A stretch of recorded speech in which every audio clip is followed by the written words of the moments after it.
They said those years didn't matter, that between the boy in the temple and the man who walked on water there was only silence. But you've always known the hush wasn't empty. It was alive, a pulse under the skin of history, a signal trying to break through. Picture this. A young man disappears into time. The world forgets his name. Decades later, he returns, eyes calm, voice burning, a wisdom no one can trace. If wisdom leaves no trail, what kind of wisdom is it? Where did it come from? How does a carpenter's son speak with the cadence of eternity without ever writing a line? You know that feeling. Seasons when everything goes quiet, no spotlight, no applause. Just breath, uncertainty, and the long stretch of faith. Standing in a parking lot after the world has gone home. Driving empty roads with the radio off to hear your own thoughts. Opening the refrigerator, the soft light spilling across your hands like a small benediction. People call those moments empty. They aren't. They shape you when no one's watching.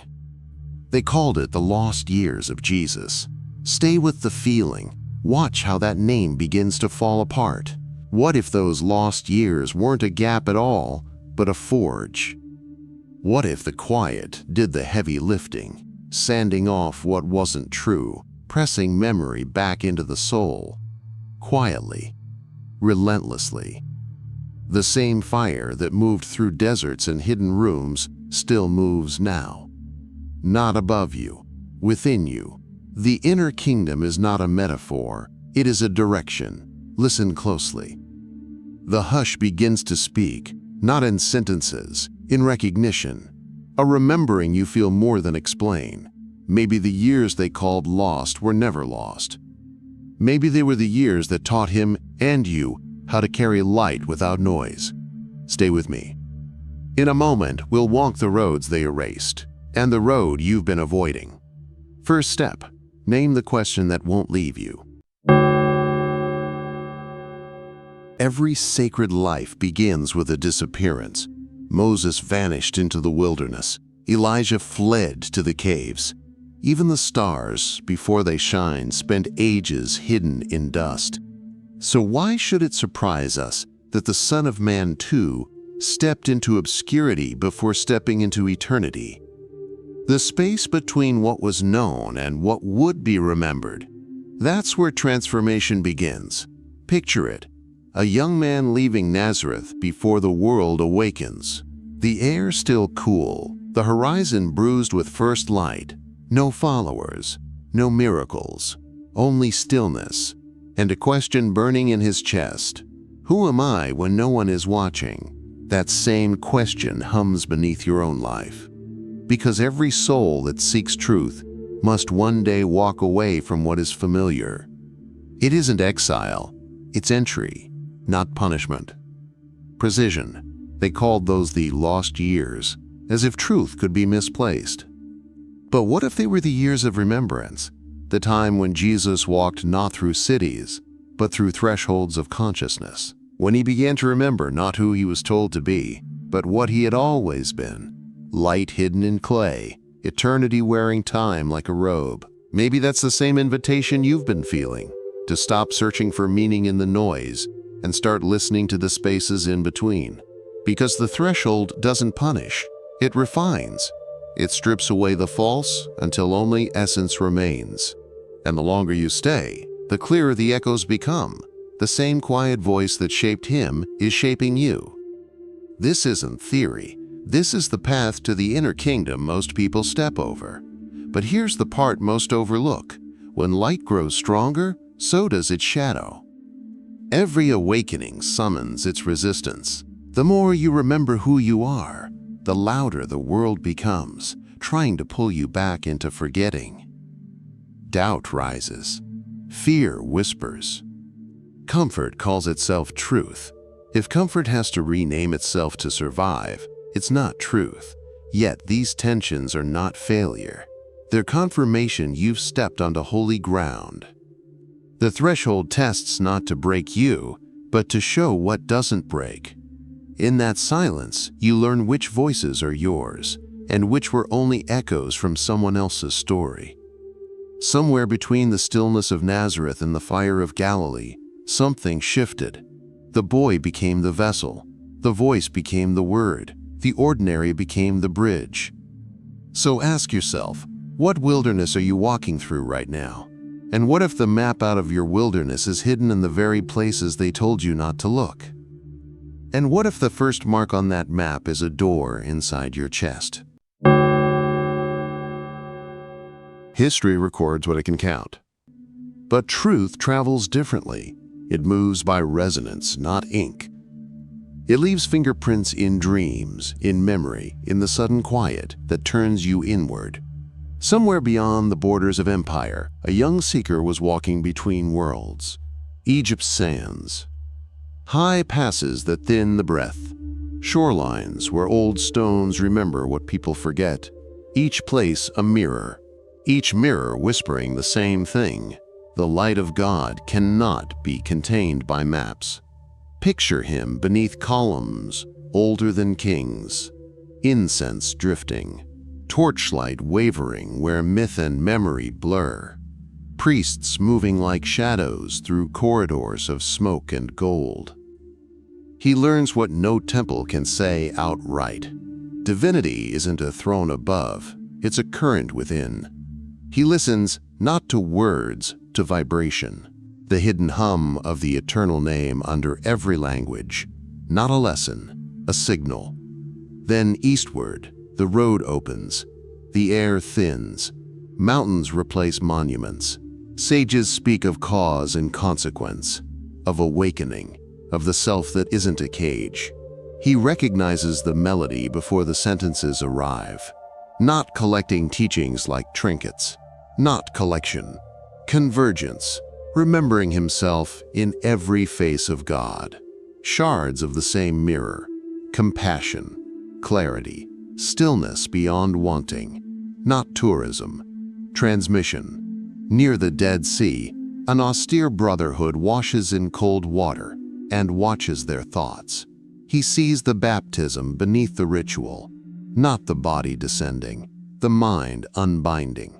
In fire temples, flames coil like living script, not theater. Diagnosis, the same struggle between shadow and spark that runs through every human heart. Every heart. A single phrase follows him like a heartbeat. As above, so below. He refuses to leave it in the clouds. He pulls it down into breath and behavior. As within, so without. If the inner world bows to truth, the outer will follow. If the inner fractures, the outer breaks. This isn't abstraction. It's instruction. Consciousness as architecture. And that is why the story was buried. If wisdom can be found in many tongues, no gatekeeper can sell you a single key. Borders between faiths smear like chalk in the rain. Yet even buried, the hum remains, waiting for anyone with ears. Maybe that's why you're here. Because some part of you remembers the route without a map. The way he walked was never meant for distant worship. It was meant to be retraced, step by step, breath by breath, through the forgotten temples of your own soul. What he decoded there, the current inside the silence, was never meant to stay in temples. It was meant to wake up in you. And when it wakes, life bends. Watch what happens when remembrance begins. They said he returned changed, but what if he didn't change at all? Not different, remembered. The line between the unawakened and the awakened isn't transformation, it's recognition. He comes back from hidden lands. The same carpenter's hands still build tables and heal the blind. The same voice that once read psalms now speaks words that bend reality. That's the nature of remembrance. It doesn't add, it removes. Not new power, fewer veils. The lost years weren't for learning miracles. They were for unlearning illusion. Every culture he touched reflected a facet of what already slept inside him, and what still sleeps inside you. You felt it, a sudden calm in chaos, knowing without proof, a quiet warmth behind the ribs when the world finally pauses. Not coincidence. Reminder, the current that guided him still guides you. It asks for one thing: your attention. This is where esoteric teachings of Jesus stop sounding abstract and start sounding like practice. He said, "The kingdom of God is within you." Not poetry, diagnosis. If the kingdom is within, then practice moves inward first. Attention before action, alignment before outcome. The awakened don't chase miracles, they embody coherence. But here's the paradox. When you turn inward, the world turns up its volume. The moment you begin to remember, distractions multiply. Doubt dresses as logic. Fear poses as caution. They don't have to fight you. They only have to flood you. The mind's archons don't need to win. They only need to keep you busy. Busy is the new blind. So what do? Return. Again and again. In traffic, in conversation, in the half-second before you react. You remember, you realign, you breathe. Each return is rebellion. Each breath is a vote for memory. Maybe those silent seasons you called delay or defeat were your own lost years. The crucible where your true voice was tempered, where the false layers burned off until only essence remained. The waiting wasn't waste. It was construction, the vessel finally sturdy enough to hold light. From this moment on, speak to yourself as a keeper, not a beggar. Keep the light. Don't chase it. Keep morning attention before morning action. Keep evening attention before evening judgment. Protect the inner flame the way he did, quietly, persistently, until it glows through everything you touch. Pause, breathe, listen. The invitation is already in you. The quiet isn't absence, it's training. The deeper you follow the thread, the brighter it burns. What was hidden was never meant to vanish. It was meant to survive control. The silence around those years wasn't neglect. It was camouflage. A veil laid over the one truth no power could contain. Because if the world ever learned that Jesus found fragments of divine wisdom scattered through every faith and every tongue, the walls between religions would collapse before sunrise. His message was never ownership. It was reunion. Every lineage, Egyptian, Persian, Vedic, Gnostic, spoke one forgotten language of light. He didn't come to build another creed. He came to remind creation of its source. That's why his words sounded like riddles, keys, not creeds. Practice, not permission. Freedom, not factions. Maps for those with ears to hear, coordinates hidden in plain sight. When he said, "The truth shall make you free," he wasn't talking about escape from sin as defined by institutions. He was exposing illusion, the archons of the mind, those invisible systems that whisper you're small, unworthy, separate. The same forces have only changed costume. They no longer burn scrolls. They flood you with noise. They no longer silence prophets. Noise is the new censorship. They just keep you scrolling past your own soul. Close your eyes. 15 seconds. Call up one thought that tightens your chest, the one that says you're behind, broken, late. Ask it quietly. Whose voice is that? If it isn't yours, let it go. Watch the quiet reclaim the room. That's the first gate, the same initiation he walked through when the desert still echoed with angels. The lost years were the pattern beneath all patterns. The revelation that no temple owns the light, no priest holds the key, no empire writes the final word. That was the heresy they feared most, that you could remember what he remembered. The same spark that lit his eyes burns behind yours. And if you feel it stirring now, that's not imagination. It's inheritance. You are entrusted to test every voice, even mine, especially mine. Truth doesn't demand belief. It demands awareness.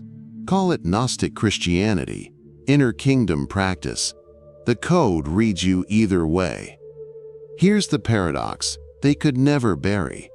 The more they tried to silence truth, the louder it grew. Remembrance doesn't die, it only sleeps, until someone like you whispers, "I remember." If that resonance moves in you, leave your echo below. Type the words that awaken you. I remember, I see, I choose light. Pin a heart on others you resonate with. The signal strengthens when voices converge. Let's see how many souls the algorithm can't silence. If the code hides in plain sight, how do you read it without a priest or a gate? In the next breath, we'll try. From idea to instruction. From story to steps. Every outer story points inward. Egypt, India, the Essenes, none of them were destinations on a map. They were mirrors of the mind. The desert was detachment. The temple was awareness. The mountain was the summit of consciousness itself. The paths he walked across the earth were only shadows of the paths you're meant to walk within. Not geography, geometry of the soul. You've been told to look up for heaven or back for history. But what if the true pilgrimage begins the moment you close your eyes? The moment you finally dare to enter the silence you've been avoiding. That's where the hidden teacher waits, not in robes of light, but in the still voice behind your thoughts. Not far.